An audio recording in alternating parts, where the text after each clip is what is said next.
నమస్తే, నేను కవిత. లీడర్తో ముఖాముఖి కార్యక్రమానికి స్వాగతం. గుంటూరు జిల్లాకి సంబంధించి 17 అసెంబ్లీ సెగ్మెంట్లు ఉంటే అందులో ఒకటి ప్రతిపాడు నియోజకవర్గం. ప్రస్తుతం ఇక్కడి నుంచి బరిలో దిగుతున్నటువంటి అభ్యర్థి మాజీ మంత్రి, ప్రస్తుతం ఎమ్మెల్సీ, టీడీపీ అధికార ప్రతినిధి, అలాగే మండలి విప్ అయినటువంటి డొక్కా మాణిక్య వరప్రసాద్ గారు ప్రస్తుతం మనతో పాటుగా ఉన్నారు. 2019 సార్వత్రిక ఎన్నికల్లో తనకున్నటువంటి ఎజెండా ఏంటి, ఏ అంశాలతో ఎన్నికల్లోకి వెళ్తున్నారు, తన రైవల్స్ చేస్తున్నటువంటి ప్రచారం, వీటన్నిటికీ సంబంధించి తన స్ట్రాటజీ ఏంటో తెలుసుకుందాం. వరప్రసాద్ గారు నమస్కారం అండి. ఎలా ఉందండి campaigning? For the first time మీరు ప్రతిపాడు నుంచి కంటెస్ట్ చేస్తున్నారు. అంతకు ముందు చేసినటువంటి అసెంబ్లీ సెగ్మెంట్ కాకుండా ఇక్కడ నుంచి చేయడం అనేది, తాడికొండ నుంచి కాకుండా. ప్రతిపాడు నియోజకవర్గం నుంచి నేను నామినేషన్ వేసిన దగ్గర నుంచి కూడా, నా క్యాండిడేట్ డిసైడ్ చేసిన దగ్గర నుంచి కూడా ప్రజలు విపరీతంగా తండోపతండాలుగా వస్తూ ఉన్నారు, స్వాగతం చెప్తా ఉన్నారు, చాలా ఆహ్వానిస్తూ ఉన్నారు. చాలా అనూహ్యమైన మార్పు వచ్చింది కాన్స్టిట్యున్సీలో ఈ 10 డేస్లో. నేను ఎక్స్పెక్ట్ చేసిన దానికంటే ఎక్కువ ఇమేజ్ వచ్చింది, ఎక్కువ రెస్పాన్స్ వస్తూ ఉంది, బాగా ఉంది. తెలుగుదేశం పార్టీ పట్ల చాలా సానుకూలంగా ఉన్నారు. ముఖ్యమంత్రి చంద్రబాబు నాయుడు గారు సంక్షేమ రాజ్యం మళ్ళీ రావాలని కోరుకుంటూ ఉన్నారు. బాగా జరుగుతూ ఉంది, ప్రచారం బాగా ముమ్మరంగా జరుగుతూ ఉంది. సో తాడికొండ నియోజకవర్గానికి, ప్రతిపాడు నియోజకవర్గానికి ఉన్నటువంటి తేడాలు ఏమైనా మీరు గమనించారా? పక్కనే ఉంటాయి. నేను తాడికొండలో ప్రతి గ్రామంలో ప్రతి వ్యక్తి నాకు పరిచయం. ఇక్కడ కూడా నాకు రాజకీయ పరిచయాలు ఉన్నాయి. నేను మంత్రిగా వివిధ హోదాల్లో ఈ నియోజకవర్గంతో కూడా సంబంధాలు ఉన్నాయి. జిల్లా అంతటా నాకు పరిచయాలు ఉన్నాయి. ఇక్కడ కూడా బాగా పరిచయాలు ఉన్నాయి. రెండు రిజర్వ్డ్ కాన్స్టిట్యున్సీ పక్కనే ఉంటాయి. ఎంత పక్కనున్నా పరిచయాలు ఉన్నప్పటికీ కూడా డొక్కా మాణిక్య వరప్రసాద్ గారు అక్కడ నాన్ లోకల్ అనేది ఒక వాదన వినిపిస్తుంది. నాన్ లోకల్ కాదు, అందరు నాన్ లోకల్. ఆ మాటకు వస్తే అందరు అభ్యర్థులు నాన్ లోకలే. అక్కడ నేటివ్ వాళ్ళు ఎవరు కాదు. రిజర్వ్డ్ కాన్స్టిట్యున్సీస్లో జిల్లా నుంచి ఎవరైనా పోటీ చేస్తూ ఉంటారు. అందువల్ల అందరికీ అన్ని పార్టీ క్యాండిడేట్స్ నాన్ లోకలే.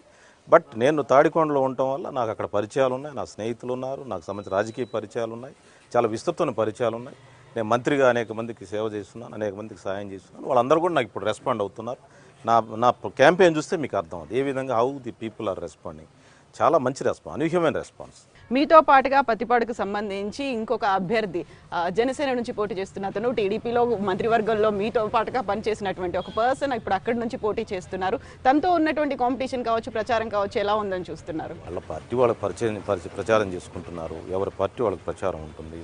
ఆయన మొన్నటిదాకా మంత్రిగా చేశారు, లేకపోతే ఆయన అక్కడ ప్రాతినిధ్యం వహించారు. ఆ పరిచయాలు ఉంటాయి. వాళ్ళ పార్టీ పరంగా ఆయన చేసుకుంటా ఉన్నాను, నా పార్టీ పరంగా నేను చూసుకుంటా ఉన్నాను. నాకున్న విస్తృతమైన పరిచయాలు, నాకున్నటువంటి సంబంధాలు నాకు అడ్వాంటేజ్గా ఉన్నాయి. నేను బాగా జనంలోకి వెళ్తా ఉన్నాను. అక్కడ ఒక ఇంట్రెస్టింగ్ అంశం కూడా కనిపిస్తుంది. తాడికొండకు సంబంధించి రావెల కిషోర్ బాబు వైఫ్ని గతంలో మీరు ఓడించారు. ఇప్పుడు అదే పర్సన్ అక్కడ ఉన్నారు. సో దీన్ని ఇంట్రెస్టింగ్ అంశాన్ని మీరు ఎలా చూస్తున్నారు అక్కడ ఉన్నటువంటి క్యాంపెయినింగ్లో? పార్టీలు డిఫరెంట్ పార్టీల వ్యక్తులు కాదు అక్కడ. వాళ్ళు ఒక పార్టీ, నేను ఒక పార్టీ, ఇంకొకళ్ళు ఒక పార్టీ, వివిధ పార్టీల్లో పనిచేస్తూ ఉన్నారు. అనుకోకుండా అలాంటి కాంబినేషన్ జరిగింది, అలాంటి కెమిస్ట్రీ జరుగుతూ ఉంది. కానీ ప్రజలకు తెలుసు, ప్రజలకు వాస్తవం ఏంటో తెలుసు, నేనేంటో తెలుసు, నా జీవితం ఏంటో తెలుసు. ప్రజా జీవితంలో ఇంతవరకు ఒక చిన్న మాట అనిపించుకునే వ్యక్తిని నేనేంటో ప్రతిపాడు నియోజకవర్గం తెలుసు, తాడికొండ నియోజకవర్గంలో గ్రామాన వ్యక్తి తెలుసు. తాడికొండ నియోజకవర్గం 1,00,000 మంది నాతో ఫోన్లో మాట్లాడారు. నా నెంబర్ 1,00,000 మంది దగ్గర ఉంది. ఈరోజు ప్రతిపాడు నియోజకవర్గం కనెక్ట్ అవుతుంది. నాకు ఇంత ప్రచారం ఈరోజు ఆలస్యంగా బయలుదేరడానికి కారణం కూడా ఏంటంటే, ప్రజలు పొద్దున్న నుంచి ఫోన్, తెల్లవారు 5 గంటల నుంచి ఫోన్స్, అందరు ఫోన్లు రిసీవ్ చేసుకుని వాళ్ళకి కావాల్సిన సమాచారం ఇచ్చి నేను పోతా ఉన్నాను. భవిష్యత్తులో కూడా ఆ నియోజకవర్గ ప్రజల్లో తాడికొండ ఎలా ఉన్నానో అంతకంటే ఎక్కువగా ఇప్పుడు చంద్రబాబు నాయుడు గారి మంచి ఫండ్స్ ఉన్నాయి, మంచి సంక్షేమ కార్యక్రమం, ఇవన్నీ కూడా అర్హులందరూ తీసుకెళ్ళడానికి చాలా కష్టపడతాను. మరొక మోడల్ నియోజకవర్గంగా ప్రతిపాడు అంటే ఈ రాష్ట్రంలో ఒక మంచి నియోజకవర్గంగా తయారు చేస్తుంది. ఇప్పుడు ప్రతిపాడుకి సంబంధించినటువంటి పోటీ అనేది ఎలా ఉంటుంది? ద్విముఖంగా ఉంటుందా, త్రిముఖంగా ఉంటుందా? ఇక్కడ ఉన్న వాళ్ళందరూ ఒక దిగ్గజాలుగా మాకైతే కనిపిస్తున్నారు. ఎలా ఉంటుంది అనుకుంటున్నారు? నాకైతే ఒక యాంగిల్లో ద్విముఖ పోటీనే. మరి సిట్టింగ్ అభ్యర్థి ఉన్నాడు కాబట్టి జనసేన తరఫున అది కూడా పోటీలో ఉండవచ్చు, పోటీలో ఉండడానికి అవకాశం ఉంది. త్రిముఖ పోటీ అని చెప్పుకోవచ్చు ఫైనల్గా. ఇప్పుడు మీరు ఒక మాట అన్నారు, చంద్రబాబు నాయుడు చేసినటువంటి అభివృద్ధి సంక్షేమ కార్యక్రమాలు అవన్నీ ఎలా రిఫ్లెక్ట్ అవుతున్నాయి మీరు ప్రచారంలో డోర్ టు డోర్ తిరుగుతున్నప్పుడు? సహజంగా 5 సంవత్సరాలు ప్రభుత్వం చేసిన తర్వాత ప్రజల దగ్గరికి వెళ్ళాలంటే చాలా సమస్యలు ఉంటాయి. అలాంటి పరిస్థితి నుంచి ఈరోజు వెళ్తూ ఉంటే ప్రతి గ్రామంలో సీసీ రోడ్లు వేశారు, ప్రతి గ్రామంలో పసుపు కుంకుమ అందింది, ప్రతి మహిళ సంతోషంగా ఉన్నారు. పెన్షన్లు 1000 నుంచి 2000 పెన్షన్, తర్వాత 3000 చేయబోతా ఉన్నారనే సంతోషం ఉంది. సంక్షేమ కార్యక్రమం, మైనారిటీల్లో సంక్షేమ కార్యక్రమం, బీజేపీ పట్ల మైనారిటీలకు వ్యతిరేకత ఉంది. ప్రతిపక్షం మోడీ అండ్ ఇక రాష్ట్రంలో ప్రతిపక్షం కలిసి పనిచేస్తున్నారనే వాతావరణం మైనార్టీస్లోకి వెళ్ళిపోయింది. ఇలాగా మహిళల్లో చాలా సానుకూలత ఉంది, రైతాంగంలో సానుకూలత ఉంది. రైతులంతా కూడా చంద్రబాబు గారు లాంటి పరిపాలన అయితేనే మాకు మేలు జరుగుతుంది గ్రామీణ ప్రాంతం రైతులు అంటున్నారు. దళిత వర్గాలు మాకు సంక్షేమం అందింది, ఇంకా సంక్షేమం బాగా జరగాలంటే చంద్రబాబు గారు కావాలని కోరుకుంటా ఉన్నారు. ఇలాంటి సానుకూల అంశాలు చాలా ఉన్నాయి, అవన్నీ కలిసి వస్తాం. మీ భవిష్యత్తు నా బాధ్యత అనే ప్రచారంతోనే చంద్రబాబు నాయుడు ప్రజల ముందుకు వెళ్తున్నారు. ఈసారి ఏ అంశాలతో ప్రతిపాడులో ఎలక్షన్స్ అనేవి జరుగుతున్నాయి, ఏ ఎజెండా ఉందని మీరు అనుకుంటున్నారు? ప్రతిపాడు నియోజకవర్గానికి సంబంధించి అక్కడ టైలాండ్స్ ఉన్నాయి, అక్కడ బాగా నీటి ఎద్దడి ఉంది. ఆ నీటి ఎద్దడి కోసం గుంటూరు ఛానల్లో ఆల్రెడీ 300 కోట్ల రూపాయలతో పనులు శాంక్షన్ అయ్యాయి.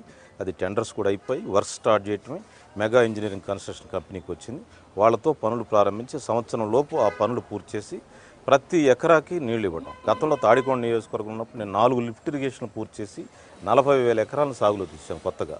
ఇప్పుడు ప్రతిపాడు నియోజకవర్గంలో కూడా మొత్తం ఏ విధంగా నీటి వసతి ఏర్పాటు చేయాలి, రైతాంగంలో ప్రతి ఎకరాకి నీళ్ళు ఏ విధంగా ఇవ్వాలి, ఈ అంశం పట్ల నేను కాన్సన్ట్రేట్ చేస్తాను.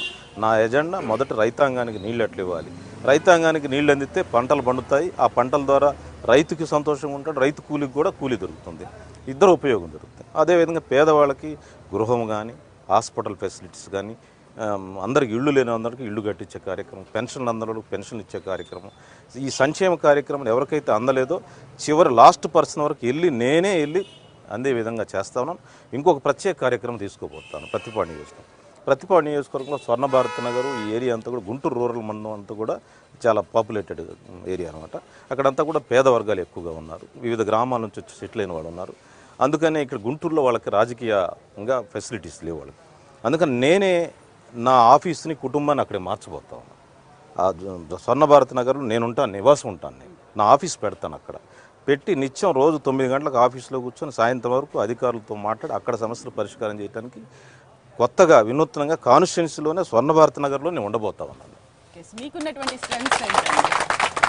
నాకున్నటువంటి స్ట్రెంగ్త్ ప్రజలతో నిత్యం పనిచేయటం, రాజకీయాలే పనిచేయటం, ఎలాంటి అవినీతిని దగ్గర రానివ్వను, ఎలాంటి దుష్ప్రభావాలను, పేద వర్గాలకు పనిచేయటం, నిత్యం ప్రజలతో పనిచేయటం, సామాన్య మానవులతో పనిచేయటం, ఆడవాళ్ళతో కలిసి వాళ్ళ సమస్యలు ఏంటి తెలుసుకొని ఆ మహిళా సమస్యలు పరిష్కారం చేయటం, ముఖ్యంగా దళిత వర్గాలను దగ్గర తీసుకుని వాళ్ళకి కావాల్సిన సంక్షేమ కార్యక్రమం చూడటం, రైతు వర్గాల సంక్షేమాన్ని చూడటం, సమాజంలో ఎలాంటి వివక్ష లేకుండా అందరినీ కలుపుకెళ్ళటం. గతంలో తాడికొండలో ఏ విధంగా అయితే అన్ని వర్గాలను ముందుకు తీసుకెళ్లాను అంతకంటే ఎక్కువగా చంద్రబాబు గారి నాయకత్వం నాకు చేయడానికి స్కోప్ ఉంది. ఒక వినూత్నమైన ప్రతిపాడు నియోజకవర్గం అంటే రాష్ట్రంలో నెంబర్ 1 నియోజకవర్గం చేస్తాను, ఆదర్శవంతమైన నియోజకవర్గం చేస్తాను, ఒక మోడల్ నియోజకవర్గంగా చేస్తాను. ఇప్పుడు చాలా వరకు చెప్తున్నారు గతంలో జరిగినటువంటి ఎన్నికలకి ఈసారి జరగబోతున్నటువంటి ఎన్నికలకి there is a huge difference అని, ఒక హై ఇంటెన్సిటీ ఉన్నటువంటి పొలిటికల్ వాతావరణం ప్రస్తుతం కనిపిస్తోంది. గతంలో మీరు తాడికొండలో 2004, 2009లో చేసిన పరిస్థితులు, ఇప్పుడు మీరు ప్రతిపాడులో చేస్తున్నటువంటి ఈ కంటెస్టింగ్, ఈ పాలిటిక్స్ అనేవి ఎలా మారిపోయాయి అనుకుంటున్నారు? ఒకటమ్మా, ప్రజల్లో ఎడ్యుకేషన్ పెరిగింది, యాస్పిరేషన్స్ పెరిగాయి. ఆ యాస్పిరేషన్స్ తగ్గట్టుగా నాయకత్వం కూడా పెరగాలి. దానికి చంద్రబాబు నాయుడు గారు మ్యాచ్ అవుతాడు. ఎందుకంటే ఇప్పుడు యువత చదువుకుంటా ఉన్నారు, వాళ్ళకు ఉద్యోగాలు కల్పించాలి. ఉద్యోగాలు కల్పించాలంటే చంద్రబాబు నాయుడు గారు పరిశ్రమలు తేగలడు, పెట్టుబడులు తేగలడు, ఉద్యోగాలు క్రియేట్ చేయగలడు. అదే ప్రతిపక్ష నాయకుడికి అవగాహన ఉందా, అలాంటి పనులు చేయగలుగుతాడా? రైతాంగానికి ఏ పంటకి ఏం కావాలి, ఏ భూముల్లో ఏం పండుతాయి, టైలాండ్స్లో ప్రాబ్లమ్స్ ఏంటి, డెల్టాలో ప్రాబ్లమ్స్ ఏంటి, ఇవన్నీ కూడా డిఫరెంట్గా ఉంటాయి. ఏ పంటకి ఎలాంటి సపోర్ట్ ప్రభుత్వం నుంచి కావాలి, ఇలాంటివన్నీ కూడా చేయాలంటే అన్నదాత సుఖీభావ లాంటి కార్యక్రమం ఇంకా మెరుగైన పరిస్థితి తేవాలంటే అది చంద్రబాబు నాయుడు అవగాహన ఉంటుంది, ప్రతిపక్షానికి అవగాహన ఉందా? అందువల్ల నేనేమి చెప్పను, చంద్రబాబు గారి నాయకత్వం ప్రజలు కోరుకుంటా ఉన్నారు. చంద్రబాబు గారు అయితే ఒక ఆలోచన ఉన్న మనిషి, ఒక విజన్ ఉన్న మనిషి. ఆయన నాయకత్వం కావాలి. ఈ 5 సంవత్సరాలు సాధించిన అభివృద్ధిని ఇంకా బెటర్ స్టేజ్కి తీసుకెళ్ళాలి. ఆ పీపుల్ యాస్పిరేషన్స్ తగ్గట్టుగా కార్యక్రమాలు నిర్వహించాలంటే చంద్రబాబు గారు సాధ్యమవుతుందనేది ప్రజల్లో ఉంది, దాన్ని ముందుకు తీసుకెళ్తాం. విభజన జరిగిన తర్వాత వస్తున్నటువంటి మొట్టమొదటి ఎన్నికలు, 5 ఏళ్ల పాలనని ఇక్కడ ఉన్నటువంటి ప్రజలు చూశారు. ఆ తర్వాత నెక్స్ట్ 5 ఏళ్ళు ఎలాంటి పాలన ఉంటే బాగుంటుంది అనేది ప్రజలు కోరుకుంటున్నారు. సంక్షేమం అనేది ప్రధానంగా తీసుకున్నారు చంద్రబాబు నాయుడు గారు. సంక్షేమం ద్వారా మైనారిటీలకి, మహిళలకి, దళిత వర్గాలకి, నీకు బలహీన వర్గాలు నా పార్టీ బీసీల పార్టీని ఈ దేశంలో ఎవరైనా చెప్పుకున్నారా? ఒక చంద్రబాబు నాయుడు గారు చెప్పారు బలహీన వర్గాల పార్టీ అని చెప్పి. ఆ విధంగా అన్ని కులాలని కలుపుకొని అన్ని సామాజిక వర్గాలకి తగిన కార్పొరేషన్లు పెట్టి వాళ్ళందరినీ ప్రోత్సహించే విధంగా ఆయన ముందుకెళ్తా ఉన్నాడు. అలాంటి సంక్షేమ రాజ్యాన్ని, ఇప్పుడు సంక్షేమానికి సింబల్ చంద్రబాబు నాయుడు గారు. ఆ సంక్షేమాన్ని ముందుకు తీసుకెళ్తాం. డెవలప్మెంట్ విషయంలో ఆయనకు ప్రపంచవ్యాప్తంగా డెవలప్మెంట్ ఓరియంటేషన్, ప్రపంచవ్యాప్తంగా గుర్తింపు ఉన్న మనిషి. దాని ద్వారా పరిశ్రమలు తెచ్చి ఉద్యోగాలకు యువతకు జాబ్ క్రియేట్ చేస్తూ ఉన్నారు. నేను అనుకుంటున్నాను ఈ ఎన్నికల్లో పబ్లిక్ యాస్పిరేషన్స్ తగ్గట్టుగా ఆలోచనలు చేస్తుంది. ఆ సంక్షేమాన్ని అభివృద్ధి ముందుకు తీసుకెళ్తా ఉంది చంద్రబాబు నాయుడు గారు. చంద్రబాబు నాయుడు గారు గుంటూరు జిల్లా ప్రజానీకం బ్రహ్మరథం పట్టుకుపోతా ఉన్నారు. ప్రత్యేకంగా ప్రతిపాడు నియోజకవర్గంలో మీరు ప్రచారం చూసినా, మీరు ఏ గ్రామంకి వెళ్ళినా ఆ వాతావరణం కనిపిస్తుంది. చాలా మంచి మెజార్టీతో గెలబోతా ఉన్నాం. ఇప్పుడు పత్తిపాడు నియోజకవర్గానికి సంబంధించి చూసుకుంటే అక్కడ మీకు ప్రత్యర్థిగా ఉన్నటువంటి రావెల కిషోర్ బాబు గతంలో టీడీపీ నుంచి వీడి అక్కడ బయటికి వెళ్ళేటప్పుడు చెప్పిన ఒక మాట, ఒక ప్రధానమైనటువంటి ఆరోపణ, ఇక్కడ ఇవ్వడానికైతే ఈ ఎస్సీ కమ్యూనిటీకి టికెట్లు ఎమ్మెల్యేలు ప్రజాప్రతినిధులుగా అయినప్పటికీ ఇంకొక వర్గం అనేది వాళ్ళని డామినేట్ చేస్తుంది, వాళ్ళ పనుల్ని వాళ్ళని చేసుకొని ఇవ్వట్లేదని ఒక ప్రధాన ఆరోపణ. మీ అబ్జర్వేషన్ ఏంటి? నేను తాడికొండలో కూడా నేను 10 ఏళ్ళు చేశాను, తర్వాత ఎమ్మెల్సీగా ఉన్నాను. నాకు ఎలాంటి ఇతర వర్గాల నుంచి, అగ్రవర్ణాల నుంచో లేకపోతే మిగతా వర్గాల నుంచో నాకేమి కాన్ఫ్లిక్ట్ రాలేదు. చిన్న చిన్న ప్రజా సమస్య, హ్యూమన్ రిలేషన్స్లో కొన్ని సమస్యలు వస్తాయి. ఆ సమస్యను ఏ విధంగా పరిష్కారం చేసుకొని ముందుకెళ్ళాలో వెళ్తాను. నాకైతే అలాంటి టేస్ట్ లేదు, అలాంటి ఎక్స్పీరియన్స్ లేదు. నేను అన్ని వర్గాలని, రైతుల్ని, రైతు కూలిని, ఎస్సీలని, మిగతా వర్గాలను కలుపుకొని వెళ్ళి అభివృద్ధిని, సంక్షేమాన్ని వాళ్ళకి అందించడం నాకు తెలుసు. అలాంటి ఎక్స్పీరియన్సెస్ నాకు లేవు.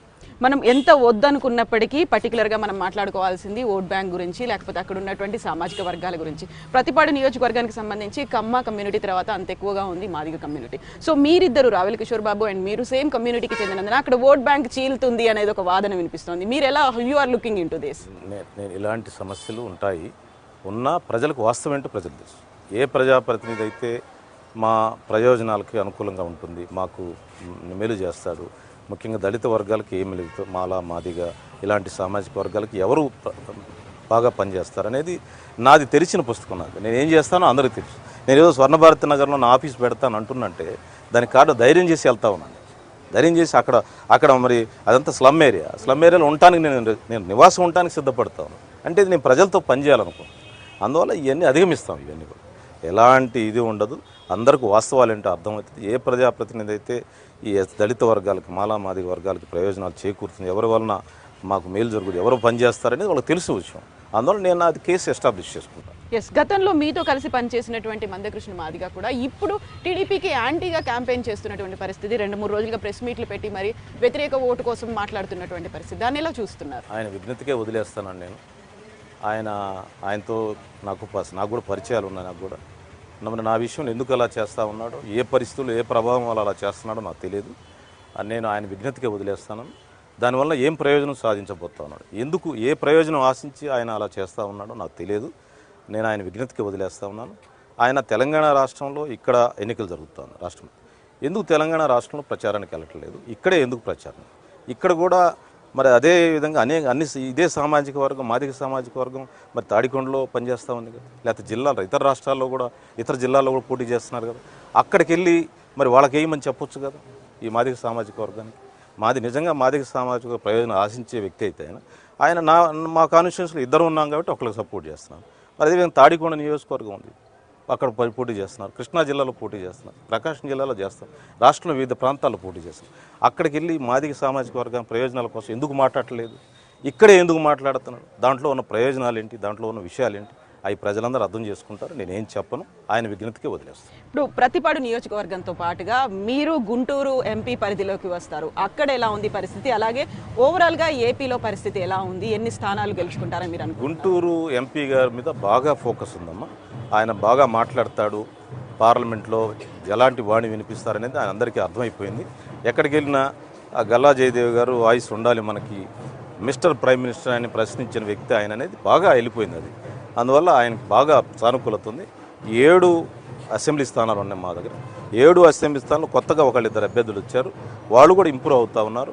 నాకు తెలిసి స్వీప్ అవుతారు. రిజల్ట్స్ తర్వాత డొక్కా మాణిక్య వరప్రసాద్ గారిని నెక్స్ట్ టైం క్యాబినెట్లో మేము చూడొచ్చా, అలా ఏమన్నా ఉందా? అది చంద్రబాబు గారి ఇష్టం అన్నమాట. చంద్రబాబు గారు ఏమనుకుంటే అది జరుగుతుంది. నేనైతే కష్టపడి పనిచేయటం, నేను చెప్తున్నా కదా, మా దగ్గర 50% అది పాపులేషన్ పూర్ ఉన్నారు, అట్టర్ పావర్టీలో ఉన్నారు. నేను ఆ ఏరియాకి వెళ్తే అంత మా ఊర్లోకి వెళ్ళినట్టు. అంటే నేను ఇంతకుముందు చిన్నప్పుడు ఏ విధంగా పెరిగానో, 50 ఏళ్ల క్రితం ఎలా ఉన్నారో అలాంటి ప్రజానీకం, పేద ప్రజానీకం ఉన్నారు. వాళ్ళ దగ్గరికి వెళ్ళి వాళ్ళ దగ్గరే నేను ఆఫీస్ పెట్టుకుని అక్కడే ఉండి వాళ్ళ జీవితాల్లో మెరుగైన జీవితం పనిచేయడానికి, వాళ్ళకి ఇల్లు నిర్మాణం ఎట్లా జరగాలి, డ్రైనేజ్ వ్యవస్థ ఎలా చేయాలి, వాళ్ళకి మంచినీళ్ళు ఎలా ఇవ్వాలి, వాళ్ళ స్కూలింగ్కి ఎలా వెళ్ళాలి, వాళ్ళ చదువులు, వాళ్ళ ఆరోగ్యం, వీటికి సంబంధించి ప్రత్యేక కార్యక్రమం చేస్తాను. వాళ్ళందరూ సంతోషే విధంగా పనిచేయాలనేది నా దృక్పథం. మంత్రి అనేది డజంట్ మ్యాటర్. నేను ఆల్రెడీ చేశాను, ఉమ్మడి రాష్ట్రానికి చేశాను, ఇప్పుడు కొత్తగా చేసేది ఏముంది. నెక్స్ట్ వచ్చే 5 ఏళ్ల తర్వాత ఏపీ అనేది ఎలా ఉంటుందని మీరు అనుకుంటున్నారు? 2024 ఎలక్షన్స్ వరకు ఎలా ఉండబోయే అవకాశం? 2014 విడిపోయేప్పుడు రాష్ట్రం చాలా చిందరవందరగా ఉంది. రాజధాని లేదు, లోటు బడ్జెట్, ఇలాంటి చాలా అంశాలు ఉన్నాయి. కానీ ఈరోజు అవన్నీ అధిగమించి ముందుకెళ్తాం. అదే చంద్రబాబు నాయుడు గారు మళ్ళీ వచ్చిన తర్వాత అసలు భారతదేశంలో ఒక నెంబర్ 1 స్థానంలోకి వెళ్ళిపోతాము. ఈ అభివృద్ధి సంక్షేమ కార్యక్రమం 3000 పెన్షన్ చేయబోతాం. ఇంకా దళితులకు సంబంధించి మేమందరం ఆర్గ్యూ చేసి ఇంకా సప్లైని ఇంకా నిధులు పెంచుతాము. మరి బీసీ సప్లైని పెంచుతాము, మైనారిటీ సప్లైని పెంచుతాము. పెంచి ఆ వర్గాలన్నిటికీ కూడా ప్రయోజనాలు చేకూరే విధంగా ప్రయత్నం చేస్తాము. రానున్న 5 ఏళ్ళు పేద వర్గాలకు ఒక స్వర్ణయుగం చూపించబోతున్నాం. దాంట్లో నేను కీలకమైన పాత్ర పోషిస్తాను. Yes, thank you so much, sir, and all the best to you. Best wishes to you, sir. That's all with leader తో ముఖాముఖి విత్ డొక్కా మాణిక్య వరప్రసాద్ గారు. చాలా కాన్ఫిడెంట్ గా ఉన్నారు. పోటీ ఎలాంటిదైనా ద్విముఖమైన త్రిముఖమైన తను ఖచ్చితంగా విజయం సాధించి తీరుతానని, వచ్చే గవర్నమెంట్ కూడా టీడీపీదే ఉంటుందని కాన్ఫిడెంట్ గా చెప్తున్నారు. మరి ఏం జరగబోతోంది, ఓటర్లు ఎలాంటి తీర్పునివ్వబోతున్నారు, ఎవరి వైపు ఉండబోతున్నారు, ఎవరికి పట్టం కట్టబోతున్నారు, వీటన్నిటికీ సంబంధించి లేటెస్ట్ అప్డేట్స్ కోసం keep watching ABN Andhrajyothi. We report, you decide.